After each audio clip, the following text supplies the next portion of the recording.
전 세계 192개국 7,000개가 넘는 언어 중에서 창제자가 누구인지 명확하고 만든 원리까지 기록으로 남은 문자는 단 하나뿐입니다. 바로 한글입니다.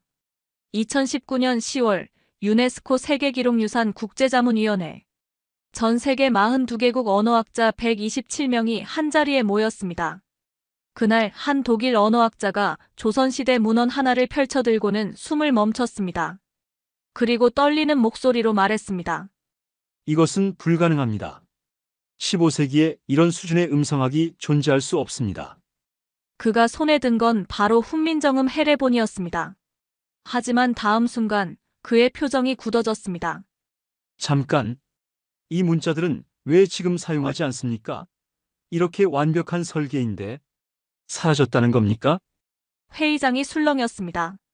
세계가 극찬한 한글, 그런데 그 속에 사라진 소리가 있다.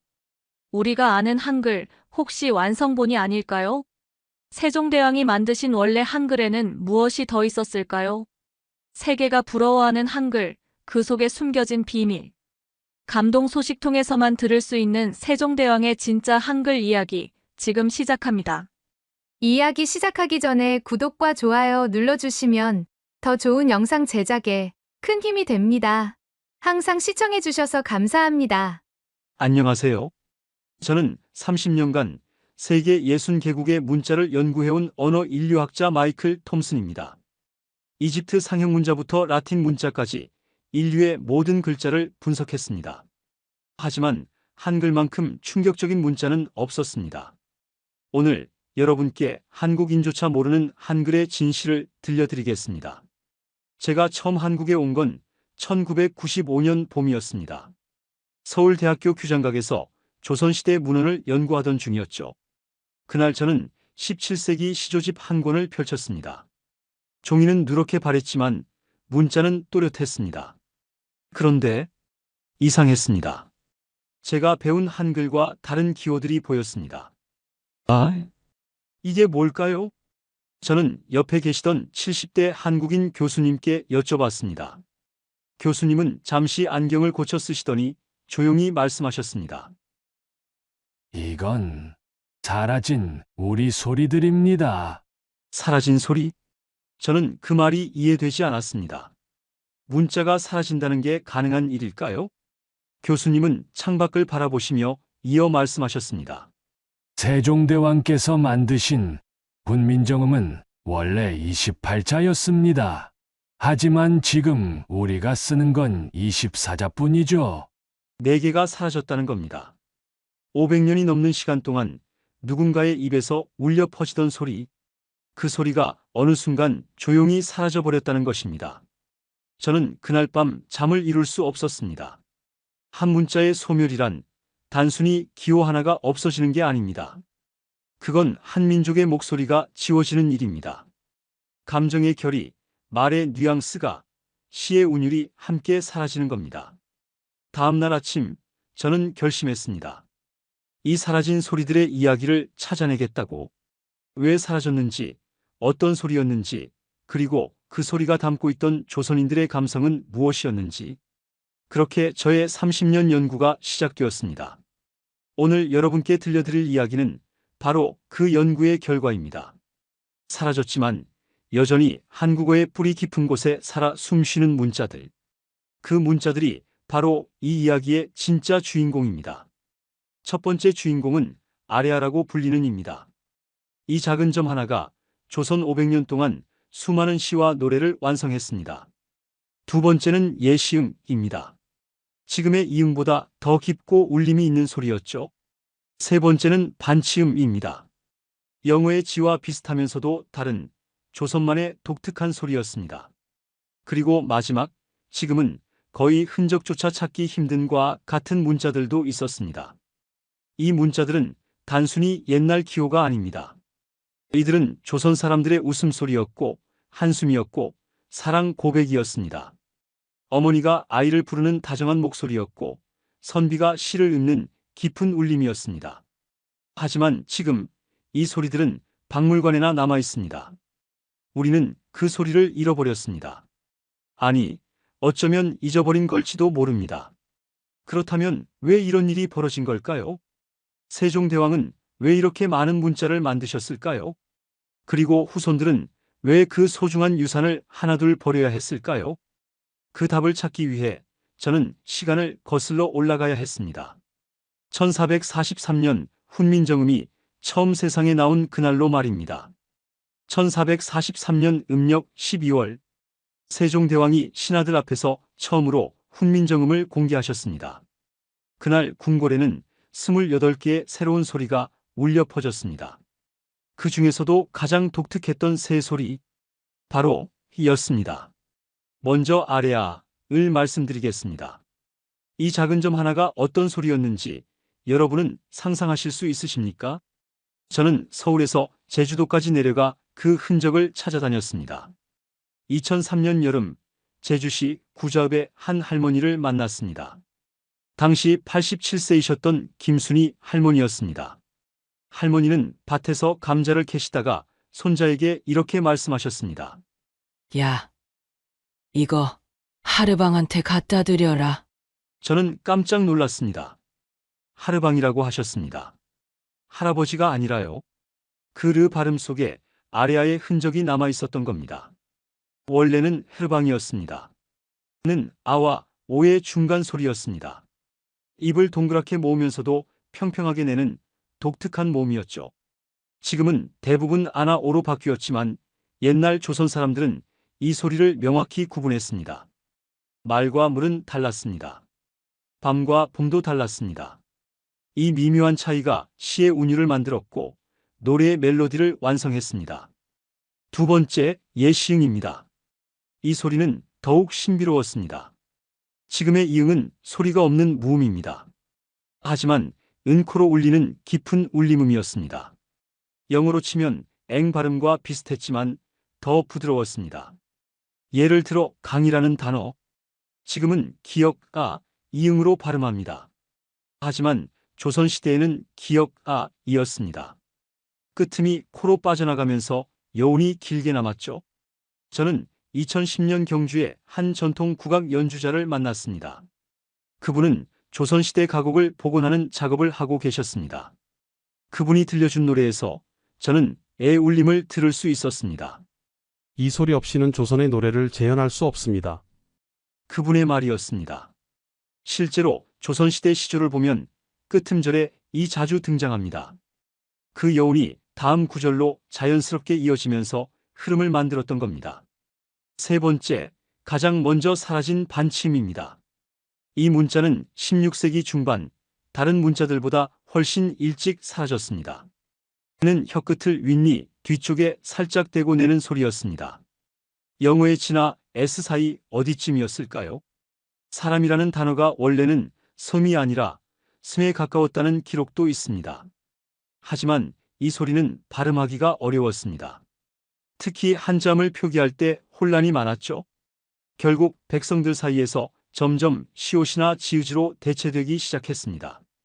그리고 1527년 최세진의 훈몽자회에서는 이미 가 거의 쓰이지 않았다고 기록되어 있습니다. 불과 84년 만에 사라진 겁니다. 왜 이렇게 빨리 사라졌을까요? 제 연구에 따르면 이유는 간단했습니다. 너무 섬세했기 때문입니다. 세종대왕은 사람이 낼 수 있는 모든 소리를 담고 싶으셨습니다. 하지만 백성들에게는 그 모든 차이를 구분하는 게 쉽지 않았습니다. 특히는 시옷과 거의 비슷하게 들렸으니까요. 그래서 자연스럽게 더 쉬운 소리로 통합되어 버렸습니다. 저는 규장각에서 16세기 초반 문헌과 후반 문헌을 비교해 봤습니다. 같은 단어가 전자에서는 로 쓰였다가 후자에서는 시올로 바뀌어 있었습니다. 마치 세대가 바뀌면서 조금씩 말이 변하듯이요. 이 세 소리, 이들은 단순한 발음 기호가 아니었습니다. 이들은 조선 사람들의 정서를 담은 그릇이었습니다. 섬세한 감정의 차이를, 미묘한 뉘앙스를, 깊은 울림을 담아낸 소리였습니다. 그런데 지금 우리는 이 소리들을 잃어버렸습니다. 과연 이것은 언어의 자연스러운 진화였을까요? 아니면 우리가 지켜내지 못한 소중한 유산이었을까요? 2007년 가을, 저는 서울 인사동의 한 고서점에서 놀라운 책 한 권을 발견했습니다. 1728년에 필사된 시조집이었습니다. 표지는 낡았지만 안의 글씨는 붓으로 정성스럽게 써내려간 흔적이 역력했습니다. 첫 장을 펼치는 순간 저는 숨이 멎는 듯 했습니다. 그곳에는 가사라 숨쉬고 있었습니다. 등산에 들어오르니 기러기 늘어가네 내 몸도 저 기러기처럼 고향에 들어갈까?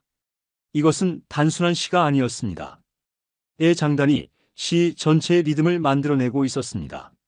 저는 한국 국악 전문가에게 이 시를 보여드렸습니다. 그분은 시를 한참 들여다보시더니 이렇게 말씀하셨습니다. 이 시를 없이 읽으면 멜로디가 깨집니다. 실제로 조선시대 시조는 노래였습니다. 글자 하나하나가 음높이와 연결되어 있었죠. 는 짧고 낮은 음이었고 아는 길고 높은 음이었습니다. 그래서 같은 단어라도와 아의 차이에 따라 완전히 다른 느낌을 주었습니다. 예를 들어 사랑이라는 단어. 지금은 모두가 똑같이 사랑이라고 씁니다.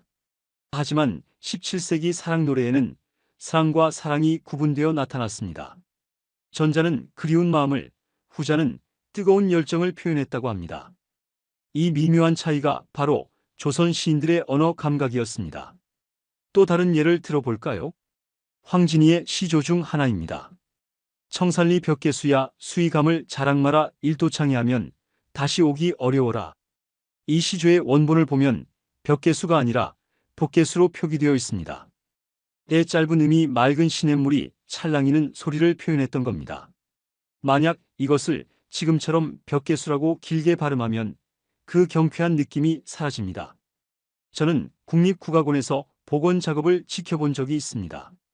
전문 연주자들이 18세기 가곡을 원래 발음대로 부르려고 애쓰는 모습이었습니다. 그분들은 고문헌을 들여다보며 를 어와 오의 중간쯤으로 발음하려 노력했습니다. 그리고 실제로 그렇게 부르자 노래가 달라졌습니다. 더 부드러워졌고 더 깊어졌고 더 애잔해졌습니다. 한 연주자는 연습이 끝난 뒤 이렇게 말했습니다. 이제야 조선 사람들이 왜 이렇게 노래했는지 알겠습니다. 도 마찬가지였습니다. 조선시대 불경 언해본을 보면 이 윤안이 많이 등장합니다. 부처님이 아니라 부처님, 공경이 아니라 기역경. 이 깊은 코 울림이 경건한 분위기를 만들어냈습니다. 마치 연부를 외우듯 길게 여운이 남는 소리였죠. 실제로 조선시대 스님들의 독경 방식에는 이의 흔적이 남아있다고 합니다. 저는 한 선방을 방문해 독경 소리를 들어본 적이 있습니다. 스님들의 낮게 울리는 목소리 속에서 저는 500년 전 그 소리를 느낄 수 있었습니다. 심지어 도 문학 속에서 독특한 역할을 했습니다. 비록 일찍 사라지긴 했지만 15세기 향가와 소교에는 이 소리가 자주 나타났습니다. 는 바람 소리를, 물 흐르는 소리를, 속삭이는 소리를 표현하는 데 쓰였습니다. 그래서 자연을 노래하는 시에 특히 많이 등장했죠. 하지만 이 모든 풍요로움이 지금은 사라졌습니다. 현대 한국어로 옛 시조를 읽으면 원래 의도했던 음악성의 절반도 느낄 수 없습니다. 마치 흑백 사진으로 무지개를 보는 것과 같습니다. 색은 있었는데 이제는 명암만 남은 겁니다. 저는 가끔 생각합니다. 만약 황진이가, 이황 선생이, 허난설원이 지금 시대에 살아 돌아오신다면 그분들이 자신의 시가 지금처럼 읽히는 걸 보시면 어떤 기분이 드실까요? 아마도 이렇게 말씀하실 것 같습니다. 이건 내가 쓴 시가 아니네요. 비슷하긴 한데 뭔가 다릅니다. 우리는 그분들의 글자는 지켰지만 그분들의 소리는 지키지 못했습니다. 이것은 단순히 발음의 문제가 아닙니다. 이것은 예술의 손실이며 문화의 단절입니다. 그렇다면 왜 이런 일이 벌어진 걸까요? 왜 조선의 시인들이 그토록 소중히 여기던 소리들이 사라져야 했을까요? 저는 사라진 문자의 흔적을 줬다가 결국 한 가지 질문에 도달했습니다. 왜 사라졌는가? 이 질문에 답하기 위해 저는 조선 후기부터 일제강점기까지의 교과서를 모두 조사했습니다. 그리고 그 속에서 충격적인 진실을 발견했습니다. 먼저의 경우입니다. 이 문자는 자연스러운 소멸이었습니다. 16세기 들어 백성들 사이에서 점점 발음이 어려워졌고 결국 시옷으로 통합되었습니다. 이것은 언어의 자연스러운 진화였다고 볼 수 있습니다. 하지만 와는 달랐습니다. 이 두 문자는 19세기 말까지도 여전히 사용되고 있었습니다. 특히는 1894년 갑오개혁 이전까지 공식 문서에서도 계속 쓰였습니다. 그렇다면 무슨 일이 있었던 걸까요? 1894년 조선은 급격한 변화를 맞이했습니다. 갑오개혁으로 국문이 공식 문자로 채택되면서 한글 사용이 확대되었습니다. 좋은 일처럼 보였죠? 하지만 동시에 한글의 표준화 작업이 시작되었습니다. 당시 개화파 인사들은 서양의 근대 교육을 배워왔습니다. 그들은 생각했습니다. 한글을 더 쉽게, 더 간단하게 만들어야 한다고. 그래서 를 없애고 아나오로 통일하자는 주장이 나왔습니다. 처음에는 반대가 심했습니다. 전통학자들은 500년 동안 써온 문자를 버릴 수 없다고 했습니다. 하지만 시대는 빠르게 변하고 있었습니다. 1910년 한일병합. 조선은 나라를 잃었습니다. 그리고 그 순간부터 한글의 운명도 바뀌기 시작했습니다. 일제는 조선어 말살 정책을 펼쳤습니다. 하지만 초기에는 역설적이게도 한글을 연구했습니다. 식민 통치를 위해서는 조선인의 언어를 알아야 했으니까요. 1912년 조선 총독부는 조선어 표준화위원회를 만들었습니다. 그리고 그곳에서 충격적인 결정이 내려졌습니다. 와, 을 정식 문자 목록에서 제외한다는 것이었습니다. 당시 위원회에 참여했던 한 조선인 학자의 회고록이 남아 있습니다. 그분은 이렇게 썼습니다. 우리는 반대했습니다. 하지만 총독부는 들으려 하지 않았습니다. 일제의 논리는 간단했습니다. 복잡한 문자는 교육에 방해가 된다. 식민지 백성들에게는 간단한 문자만 있으면 된다. 그래서 1913년 발행된 조선 총독부 편찬 교과서부터가 사라지기 시작했습니다. 아이들은 학교에서 를 배우지 못했습니다. 대신 아나오로 바꿔 쓰도록 강요받았습니다. 하늘이 하늘로, 나라가 나라로 바뀌었습니다. 겉보기엔 비슷해 보였지만 그 속의 뉘앙스는 완전히 달랐습니다. 저는 1920년대 조선인 교사의 일기를 읽어본 적이 있습니다. 그분은 이렇게 적으셨습니다. 아이들에게 를 가르쳐주고 싶지만 교과서에 없으니 어쩔 수 없다. 우리말이 점점 사라지고 있다. 더 큰 문제는 1933년에 일어났습니다. 조선어학회가 한글 맞춤법 통일안을 발표했는데 여기서도 는 제외되었습니다. 물론 이것은 조선어학회의 자발적 선택이 아니었습니다. 총독부의 감시 아래에서 만들어진 안이었으니까요. 조선어학회 회원들은 고민이 많았다고 합니다. 그를 살리고 싶었지만 그렇게 하면 총독부의 승인을 받을 수 없었습니다. 결국 그들은 눈물을 머금고 를 포기했습니다. 최소한 한글이라도 지키기 위해서였습니다. 이렇게 해서 는 공식적으로 역사에서 사라졌습니다. 1945년 해방이 되었지만 이미 한 세대가 없이 자랐습니다. 젊은이들은 를 모르게 되었고 노인들만 그 소리를 기억했습니다. 도 비슷한 운명을 겪었습니다. 1933년 이후로는 거의 사용되지 않게 되었고 1960년대에는 완전히 교과서에서 사라졌습니다.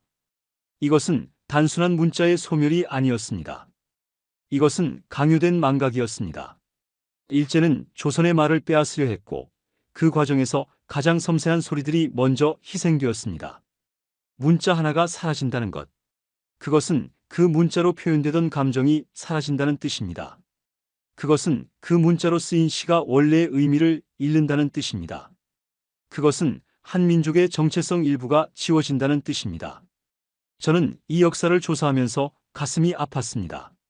한국인들은 자신들의 가장 과학적이고 아름다운 문자를 강요에 의해 포기해야 했습니다. 그리고 그 상처는 아직도 아물지 않았습니다. 사라진 문자들의 슬픈 역사를 추적하던 중 저는 다시 원점으로 돌아가야 했습니다. 세종대왕은 왜 28개나 되는 문자를 만드셨을까? 그 답을 찾기 위해 저는 훈민정음 해례본을 수십 번 읽고 또 읽었습니다. 그리고 그 속에서 세종대왕의 놀라운 철학을 발견했습니다. 1443년 세종대왕께서 훈민정음을 창제하신 이유는 명확했습니다. 백성들이 말하고 싶은 것을 제대로 표현할 수 없는 현실이 안타까웠기 때문입니다. 하지만 세종대왕의 생각은 거기서 멈추지 않았습니다. 그분은 단순히 소통을 위한 문자를 원하신 게 아니었습니다. 인간이 낼 수 있는 모든 소리를 과학적으로 담아내는 완벽한 체계를 만들고 싶으셨던 겁니다. 훈민정음 해례본 제자의 편을 보면 놀라운 내용이 나옵니다. 자음은 발음기관의 모양을 본떠 만들었다고 명시되어 있습니다. 기역은 혀뿌리가 목구멍을 막는 모양, 니은은 혀끝이 윗잇몸에 닿는 모양, 미음은 입 모양. 이것은 세계 문자 역사상 유례가 없는 발상이었습니다. 모양이 소리를 직접 나타내는 것입니다. 그런데 여기서 중요한 점이 있습니다. 세종대왕은 단순히 기본음만 만드신 게 아니었습니다. 사람의 목에서 나올 수 있는 미묘한 차이까지 모두 구분하셨습니다. 그래서 이음과 을 구분하셨고 시옷과 을 구분하셨습니다. 같은 발음 위치에서 나오지만 강도와 방식이 다른 소리들을 세밀하게 나눈 겁니다. 이것이 바로 28자 체계의 핵심이었습니다. 저는 서울대학교 언어학과 교수님을 찾아뵈었습니다. 그분은 40년간 훈민정음을 연구하신 분이셨습니다. 교수님은 훈민정음 해례본을 펼쳐놓으시며 설명하셨습니다. 세종대왕께서는 음성학자였습니다. 21세기 언어학 수준의 지식을 15세기에 가지고 계셨던 겁니다. 실제로 훈민정음의 자음 분류 체계는 현대 음성학의 분류와 거의 일치합니다. 조음 위치에 따라 목구멍 소리, 혀 소리, 입술 소리, 입소리, 센 소리로 나눈 것.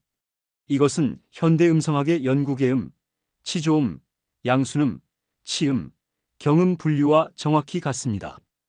더 놀라운 건 애 설계입니다. 모음을 만드실 때 세종대왕은 우주의 원리를 담으셨습니다. 하늘과 땅과 사람, 삼재의 철학을 문자에 적용하신 겁니다. 는 하늘을 상징했습니다. 은은 땅을 상징했습니다. 이는 사람을 상징했습니다. 그리고 이 세 가지 기본 모음을 조합해서 나머지 모음을 만드셨습니다. 단순한 문자가 아니라 철학이 담긴 체계였던 겁니다. 그렇다면 왜 이렇게 복잡하게 만드셨을까요?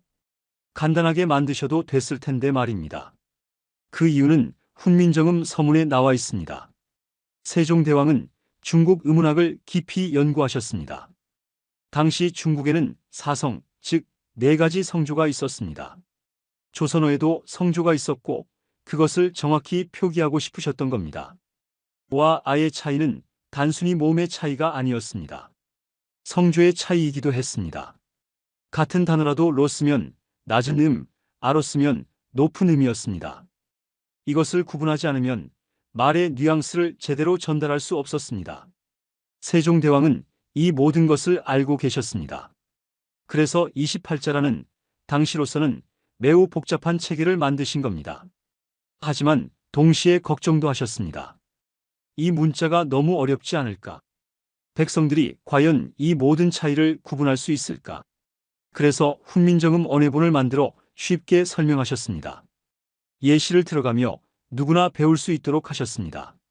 실제로 훈민정음 서문에는 이런 유명한 구절이 있습니다. 지혜로운 사람은 아침나절이면 이해하고 어리석은 사람도 열흘이면 배울 수 있다. 세종대왕의 자신감이 느껴지는 문장입니다. 하지만 여기에 함정이 있었습니다.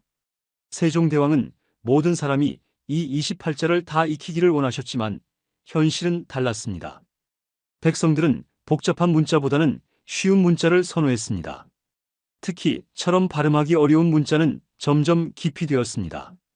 그래도 세종대왕이 살아계실 때는 28자 체계가 유지되었습니다. 왕실과 양반들이 표준을 지켰기 때문입니다.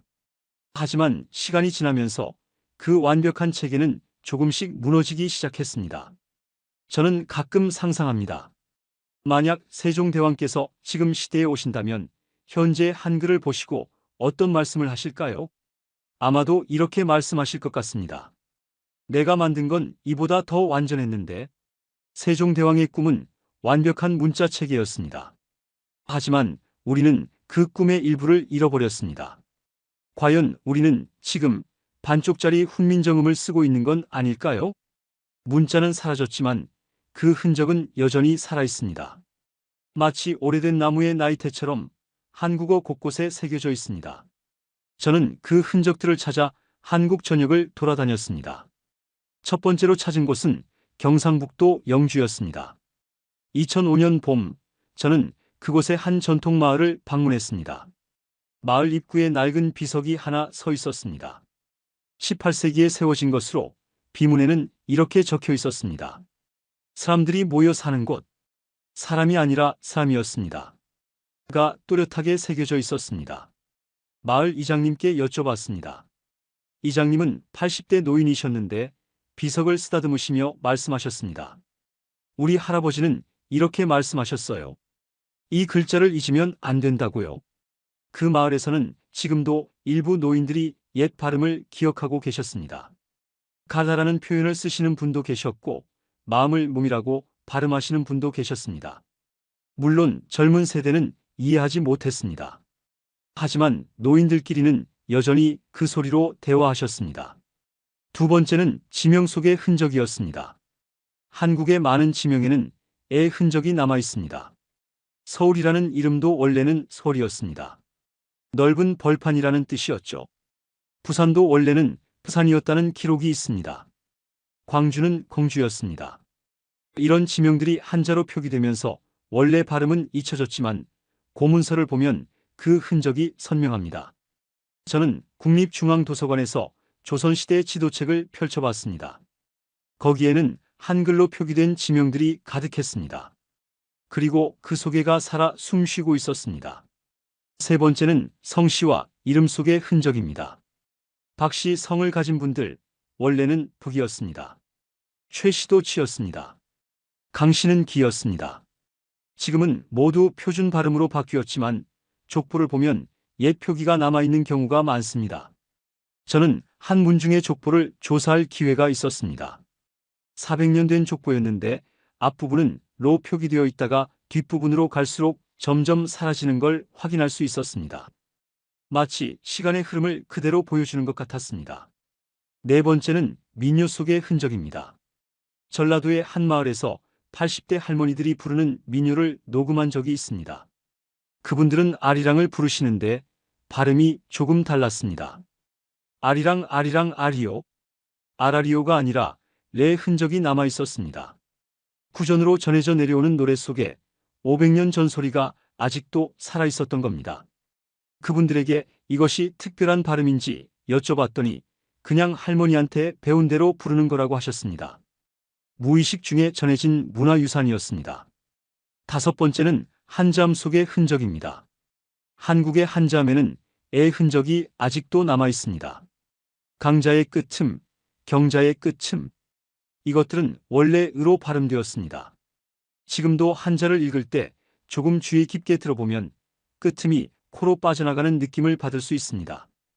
완전히 사라진 게 아니라 변형되어 남아있는 겁니다. 여섯 번째는 불교 경전 속의 흔적입니다. 한국의 절에 가면 18세기 이전에 편찬된 경전들이 보관되어 있습니다. 그 경전들을 펼쳐보면 와, 이 가득합니다. 특히 나무 아미타불이 남아미타불로 표기되어 있는 것을 볼 수 있습니다. 스님들이 독경하실 때의 발음에도 그 흔적이 남아있다고 합니다. 일곱 번째는 사투리 속의 흔적입니다. 경상도 사투리의 말은 원래 매서 온 것입니다. 전라도 사투리의 고도괴에서 변형된 것입니다. 제주도는 말할 것도 없습니다. 제주 방언 전체가 의 보물창고입니다. 각 지역의 사투리는 표준어가 되기 전에 한국어를 간직하고 있습니다. 그 속에 사라진 문자들의 DNA가 살아있습니다. 저는 이 모든 흔적을 수집하면서 깨달았습니다. 문자는 사라졌어도 소리는 완전히 사라지지 않았다는 것을. 마치 강물이 땅속으로 스며들 듯 한국어 깊은 곳에 스며들어 있었습니다. 문제는 이 흔적들마저 점점 사라지고 있다는 겁니다. 노인들이 돌아가시면 그분들의 발음도 함께 사라집니다. 방언을 쓰는 사람들이 줄어들면서 그 속의 옛 소리도 잊혀집니다. 지금 이 순간에도 한국어의 뿌리가 조금씩 잘려나가고 있습니다. 하지만 희망도 있습니다. 이 흔적들을 찾아내고 기록하는 사람들이 있기 때문입니다. 언어학자들이, 국악인들이, 역사학자들이 함께 노력하고 있습니다. 사라진 소리를 다시 살려내려는 시도들이 계속되고 있습니다. 2015년 어느 겨울날 저는 서울 강남의 한 연구소를 방문했습니다. 국립국어원 산하음성언어 연구팀이었습니다. 그곳에서는 놀라운 프로젝트가 진행되고 있었습니다. 사라진 소리를 컴퓨터로 복원하는 작업이었습니다. 연구실에 들어서자 수십 개의 모니터가 파형을 그리고 있었습니다. 책임 연구원이 저를 맞이하며 설명했습니다. 우리는 지금 500년 전 소리를 재현하려고 합니다. 그는 컴퓨터 앞에 앉아 키보드를 두드렸습니다. 화면에는 애 음성 파형이 나타났습니다. 중세 한국어 문헌을 분석하고 현대 방언을 참고하여 만든 합성음이었습니다. 스피커에서 소리가 흘러나왔습니다. 하늘. 제가 지금껏 들어본 하늘과는 달랐습니다. 더 둥글고 더 깊었습니다. 마치 오래된 종소리처럼 여운이 길게 남았습니다. 연구원은 이어서 애 소리도 들려주었습니다. 강. 끄틈이 코로 빠져나가며 울렸습니다. 현대 한국어에는 없는, 하지만 분명히 한국어였던 그 소리. 저는 전율을 느꼈습니다. 이것이 조선 사람들이 들었던 소리구나. 이 연구팀은 10년 넘게 사라진 소리를 복원하는 작업을 해왔습니다. 고문원의 표기를 분석하고 음운 규칙을 추적하고 방언 화자들의 발음을 녹음했습니다. 그리고 그 모든 데이터를 컴퓨터에 입력해 음성을 합성했습니다. 목표는 단순했습니다. 후세에 이 소리를 남기는 것. 비록 일상에서는 쓰이지 않더라도 최소한 기록으로라도 보존하는 것.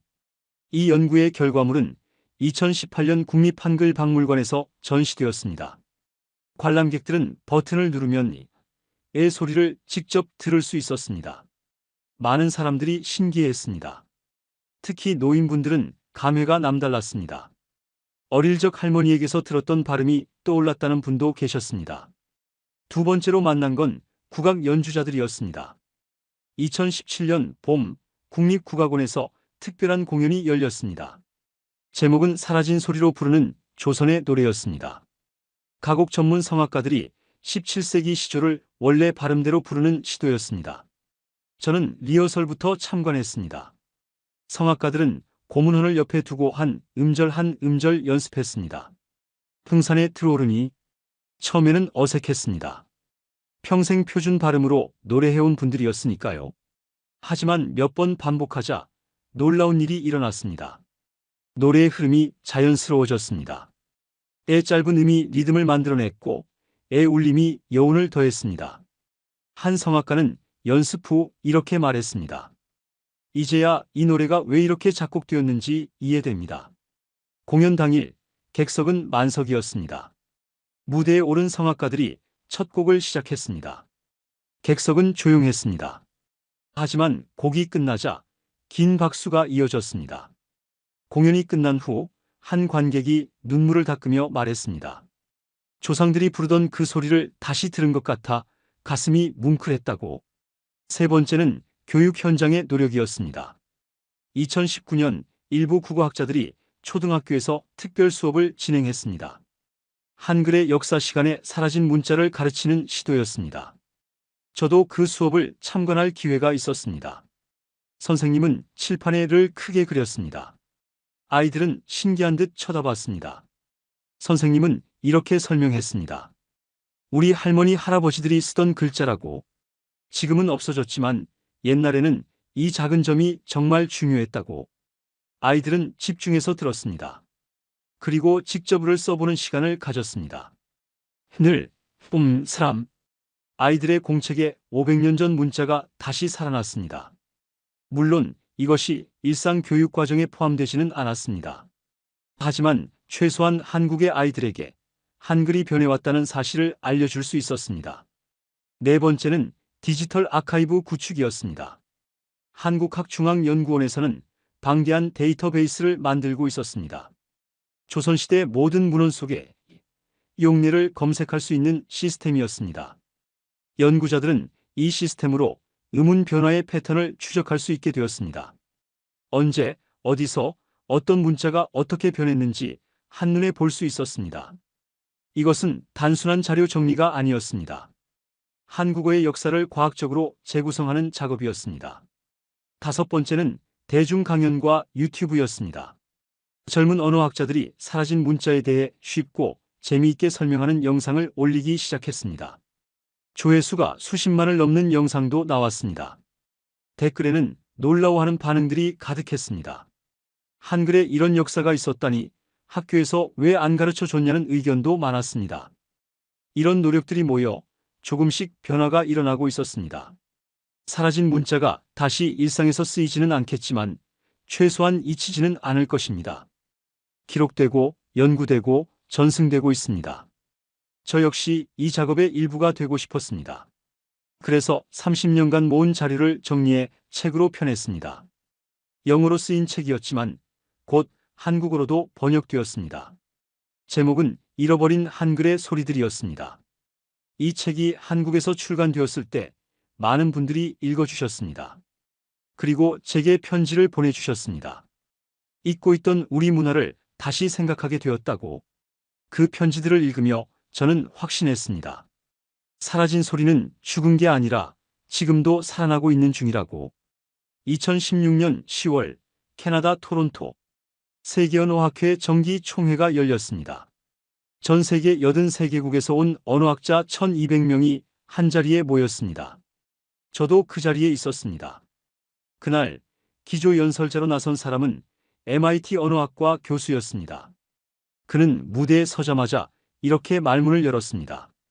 여러분, 인류 역사상 가장 과학적인 문자가 무엇인지 아십니까? 객석이 조용해졌습니다. 그는 스크린에 한 문자를 띄웠습니다. 기역, 니은, 미음, 한글이었습니다. 이 문자는 1443년 한 사람에 의해 설계되었습니다. 세종대왕이라는 분입니다. 스크린이 바뀌며 훈민정음 해례본이 나타났습니다. 객석에서 감탄사가 흘러나왔습니다. 교수는 계속해서 설명했습니다. 자음이 발음 기관의 모양을 본떴다는 것. 몸이 천지인 삼재 사상을 담았다는 것. 그리고 이 모든 게 단 한 사람의 설계로 완성되었다는 것. 이것은 기적입니다. 교수의 목소리에 힘이 실렸습니다. 인류 문자 역사상 창제자가 명확하고 창제 원리가 문서로 남아있고 그 원리가 현대 음성학과 일치하는 문자는 한글뿐입니다. 객석에서 박수가 터져 나왔습니다. 저도 박수를 쳤습니다. 30년간 한글을 연구하면서도 세계 학자들 앞에서 이렇게 공식적으로 인정받는 모습을 본 건 처음이었습니다. 발표가 끝난 후 휴식 시간에 여러 학자들이 제게 다가왔습니다. 한 프랑스 언어학자가 물었습니다. 한글은 정말 하루아침에 만들어진 거냐고. 저는 대답했습니다. 세종대왕께서 수년간 연구하신 결과라고. 중국 의문학, 산스크리트 문자, 몽골 파스파 문자까지 연구하시고 만드셨다고. 그는 고개를 저으며 말했습니다. 믿기지 않는다고. 15세기에 이런 수준의 언어학 지식이 존재했다는 게. 저는 웃으며 대답했습니다. 그래서 기적이라고 불리는 거라고. 이날 이후 세계 언어학계에서 한글에 대한 관심이 폭발적으로 증가했습니다. 논문이 쏟아져 나왔고 연구팀이 구성되었습니다. 그 중에서도 가장 놀라운 건 컴퓨터 공학자들의 반응이었습니다. 2018년 실리콘밸리의 한 AI 연구소에서 연락이 왔습니다. 그들은 다국어 음성 인식 시스템을 개발하고 있었습니다. 그런데 한글이 가장 효율적인 문자라는 걸 발견했다는 겁니다. 제가 직접 그 연구소를 방문했습니다. 연구 책임자는 모니터를 가리키며 설명했습니다. 한글은 자음과 모음의 조합이 체계적이어서 컴퓨터가 패턴을 학습하기 가장 쉬운 문자라고. 영어나 중국어보다 인식률이 훨씬 높다고. 한글은 마치 컴퓨터를 위해 설계된 것 같습니다. 그의 말이었습니다. 500년 전에 만들어진 문자가 21세기 인공지능 시대에 가장 앞서 있다는 게 놀라웠습니다. 이것이 바로 훈민정음의 힘이었습니다. 시대를 초월한 과학성, 변하지 않는 체계성, 그리고 그 속에 담긴 깊은 철학. 하지만 저는 한 가지가 아쉬웠습니다. 세계가 감탄하는 이 문자, 그 원형은 이미 훼손되었다는 사실. 28자의 완벽한 체계는 24자로 줄어들었습니다. 만약 세종대왕의 원래 설계가 그대로 유지되었다면 어땠을까요? 아마도 지금보다 더 놀라운 평가를 받았을 겁니다. 를 포함한 28자 체계. 그것이야말로 인류가 만든 가장 완벽한 표음 문자였을 테니까요. 2019년 유네스코 회의에서 있었던 일입니다. 한 인도 언어학자가 발표하면서 이렇게 말했습니다. 만약 세계 모든 언어를 하나의 문자로 표기해야 한다면 저는 한글을 선택하겠습니다. 그 이유를 묻자 그는 명확히 답했습니다. 한글은 인간의 발음 기관을 있는 그대로 반영한 문자이기 때문이라고. 어떤 언어의 소리든 한글로 표기할 수 있다고. 실제로 언어학자들이 소멸 위기 언어를 기록할 때 한글 표기법을 사용하는 경우가 늘어나고 있습니다. 아프리카의 부족어, 남미의 토착어, 그 언어들의 미묘한 발음 차이까지 한글로 정확히 표현할 수 있기 때문입니다. 한 캐나다 학자는 이런 말을 하기도 했습니다. 로마자는 정치적 이유로 세계 표준이 되었지만 과학적으로는 한글이 훨씬 우수하다고. 만약 역사가 다르게 흘러갔다면 한글이 세계 문자가 되었을 거라고. 물론 그건 가정일 뿐입니다. 하지만 한 가지는 분명합니다. 한국은 세계에서 유일하게 완벽한 표음 문자를 가진 나라라는 것. 그 문자의 창제 원리와 철학이 모두 기록으로 남아있다는 것. 그리고 그 문자가 500년이 지난 지금도 가장 현대적이고 과학적이라는 평가를 받는다는 것. 저는 30년 동안 수십 개 나라의 문자를 연구했습니다. 이집트 상형 문자, 수메르 서령 문자, 마야 문자, 한자, 라틴 문자, 키릴 문자. 그 모든 문자를 다 보고 나서 내린 결론은 하나였습니다. 훈민정음만큼 완벽한 설계는 없다는 것. 그리고 그 완벽함의 일부가 사라졌다는 게 너무나 안타깝다는 것. 만약 시간을 되돌릴 수 있다면, 만약 역사를 바꿀 수 있다면, 저는 1910년으로 돌아가 사람들에게 말하고 싶습니다. 를 버리지 말라고. 를 지켜내라고. 그것은 단순한 문자가 아니라 세계가 부러워할 문화유산이라고. 하지만 이미 지나간 일입니다. 우리가 할 수 있는 건 지금이라도 그 가치를 기억하는 것뿐입니다. 2023년 봄, 저는 다시 서울대학교 규장각을 찾았습니다. 30년 전 제가 처음을 발견했던 그곳이었습니다. 당시 저에게 사라진 문자에 대해 말씀해 주셨던 그 교수님은 이미 돌아가셨습니다. 하지만 그분이 보여주셨던 그 17세기 시조집은 여전히 그 자리에 있었습니다. 저는 조심스럽게 책을 펼쳤습니다. 풍산에 들어오르니 30년 전에는 낯설기만 했던 이 문자들이 이제는 저에게 친구처럼 느껴졌습니다. 오랜 시간 함께했던 동료 같았습니다. 저는 그 시조를 천천히 읽어 내려갔습니다. 이번에는 발음도 정확히 알고 있었습니다. 를 어떻게 소리내야 하는지, 이 어떤 울림인지. 그 소리로 읽어보니 시가 살아났습니다. 500년 전 시인이 의도했던 그 리듬이, 그 감정이 느껴졌습니다. 저는 문득 깨달았습니다. 제가 30년간 한 일이 무엇이었는지. 단순히 사라진 문자를 연구한 게 아니었습니다. 저는 한 민족의 목소리를 복원하려 했던 겁니다. 시간 속에 묻혀버린 감성을, 잊혀진 정서를 다시 세상에 꺼내려 했던 것입니다. 그리고 그 과정에서 저는 많은 것을 배웠습니다. 언어란 단순한 소통 도구가 아니라는 것. 문자 하나하나에는 민족의 역사와 철학이 담겨 있다는 것. 그리고 그것을 잃는다는 건 단순한 변화가 아니라 상실이라는 것. 한국인들은 를 잃었습니다. 하지만 동시에 무언가를 지켜냈습니다. 일제강점기 36년 동안 한글 자체를 지켜냈습니다. 조선어학회 사건으로 학자들이 옥고를 치르면서도 한글만은 포기하지 않았습니다. 사라진 문자는 아쉽지만 살아남은 문자는 기적입니다. 그 기적 덕분에 지금 한국인들은 여전히 자신들의 언어로 말하고 쓰고 생각할 수 있습니다. 저는 규장각을 나와 밖을 걷었습니다. 캠퍼스에는 학생들이 한글로 대화하고 있었습니다. 카페 간판에도 한글이 있었고 책방에도 한글 책들이 가득했습니다. 지나가는 사람들의 대화 속에서 저는 여전히 애의 흔적을 들을 수 있었습니다. 하늘이라고 말할 때의 그 둥근 발음, 사람이라고 할 때의 그 부드러운 울림, 완전히 사라진 게 아니었습니다. 변형되어 흔적으로 뉘앙스로 남아 있었습니다.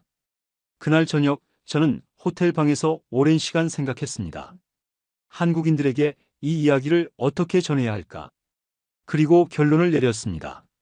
이것은 슬픈 이야기가 아니라고. 이것은 자랑스러운 이야기라고. 세계에서 가장 과학적인 문자를 만든 민족. 그 문자의 일부를 잃었지만 본질은 지켜낸 민족. 그리고 지금도 그 소리를 되살리려 노력하는 민족. 이것이 바로 한국인들의 이야기입니다. 저는 외국인입니다. 한국어는 제 모국어가 아닙니다. 하지만 30년간 한글을 연구하면서 저는 이 문자를 사랑하게 되었습니다. 그리고 이 문자를 만들고 지켜온 한국인들을 존경하게 되었습니다. 지금 이 순간에도 어디선가 한 언어학자가 사라진 소리를 복원하고 있을 겁니다. 어디선가 한 국악인이 옛 발음으로 노래를 부르고 있을 겁니다. 어디선가 한 할머니가 손자에게 옛말을 가르치고 있을 겁니다. 그 모든 노력이 모여 사라진 소리는 조금씩 살아나고 있습니다. 완전히 되살아나지는 못할지도 모릅니다. 가 다시 교과서에 실리지는 않을지도 모릅니다. 하지만 기억되는 한 그것은 죽은 게 아닙니다. 저는 여러분께 부탁드리고 싶습니다. 오늘 이 이야기를 들으신 여러분, 부디 이 사라진 소리들을 기억해 주십시오. 여러분의 조상들이 500년 동안 사용했던 그 소리를, 세종대왕께서 백성을 위해 만드셨던 그 완벽한 체계를, 그리고 일제강점기에도 지키려 했던 그 소중한 유산을, 그것을 기억하는 것만으로도 우리는 역사를 계승하는 겁니다. 문자는 사라졌지만 그 정신은 사라지지 않습니다. 17세기 시인이 로 표현했던 그 섬세한 감성, 조선 선비가 으로 담아냈던 그 깊은 울림, 그것은 지금도 한국어 어딘가에 살아있습니다. 여러분의 말투에, 여러분의 억양에, 여러분의 감성에. 그러니 자신감을 가지십시오. 여러분이 쓰는 한글은 세계가 인정하는 최고의 문자입니다. 비록 28자에서 24자로 줄어들었지만 여전히 가장 과학적입니다.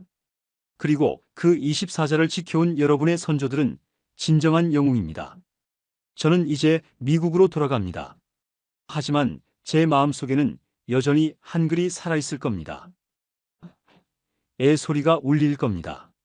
그리고 언젠가 다시 한국을 방문할 때 저는 이 소리들이 더 많이 복원되어 있기를 바랍니다.